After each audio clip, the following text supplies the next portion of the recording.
Bonjour tout le monde, j'espère que vous allez bien. Aujourd'hui, je vous propose un délicieux tagine de veau aux pruneaux et aux amandes. Chose est sûre, il y a plusieurs façons de faire ce tagine.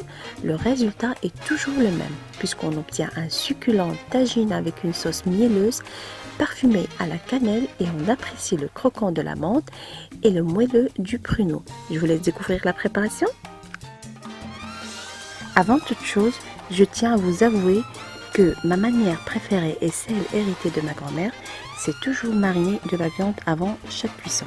Cela nous permettra d'avoir de la viande bien marinée et un bon tagine bien réussi. C'est ce petit détail-là qui fait la différence des choses. D'abord, je vais mariner ma viande. Ici, j'ai 500 g de jarret de veau.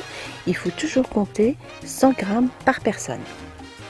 Dans un bol, je mets 25 g de beurre, une cuillère à café de chaque curcuma, poivre, gingembre, sel,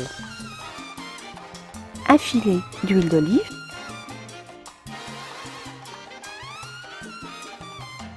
ajoutez aussi quelques filaments de safran en les frottant bien avec les doigts.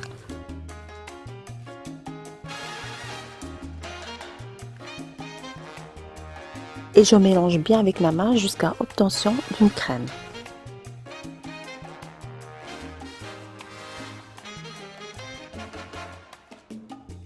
Et là, je fais mariner mes jarrets de veau de beurre et les épices bien comme il faut et les laisser reposer minimum 5 minutes.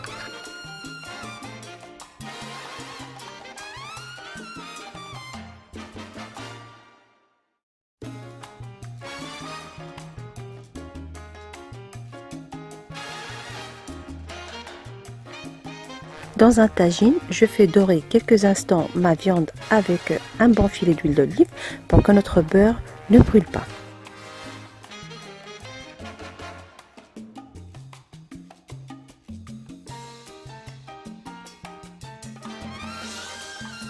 Ici, je rajoute 10 centilitres d'eau pour récupérer le restant du beurre et les épices, les rajouter par la suite à ma viande et laisser mijoter minimum 15 minutes.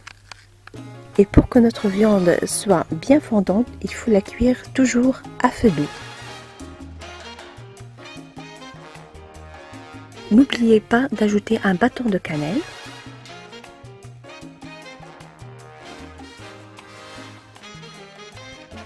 Après 15 minutes, j'ajoute un oignon de taille grande émincé et une gousse d'ail bien ciselée. Et je laisse cuire mon tagine tout doucement pendant 1 heure, toujours à feu doux. À ce stade-là, j'ajoute encore 15 centilitres d'eau. Et là, je passe à la cuisson de mes 250 g de pruneaux. Personnellement, je préfère les cuire à la vapeur de mon tagine pour que les goûts s'imprègnent bien. Et je les laisse cuire pendant 20 minutes. Donc pour caraméliser mes pruneaux, je prends une casserole et j'y remets les pruneaux. Je mets par-dessus 2 cuillères à soupe de miel, un bâton de cannelle, une bonne noisette de beurre, 3 ou 4 louches de la sauce où a cuit la viande et je laisse les pruneaux caraméliser en remuant délicatement avec une cuillère en bois de temps en temps.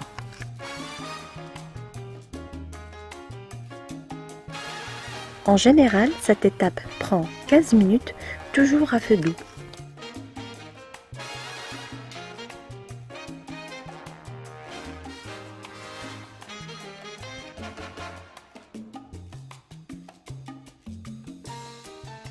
Tapissez une plaque à biscuits de papier sulfurisé, répartissez les amandes uniformément sur cette plaque et mettez-les au centre du four.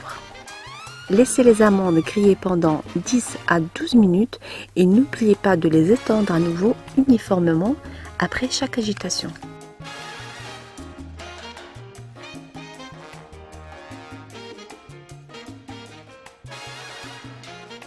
Voilà donc la présentation finale de mon plat. Il faut toujours le servir chaud.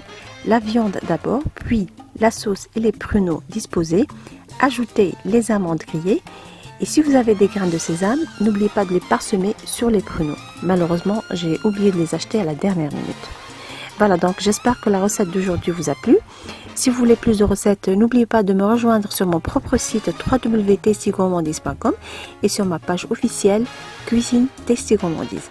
Je n'ai qu'à vous souhaiter bon appétit et à très bientôt, j'espère.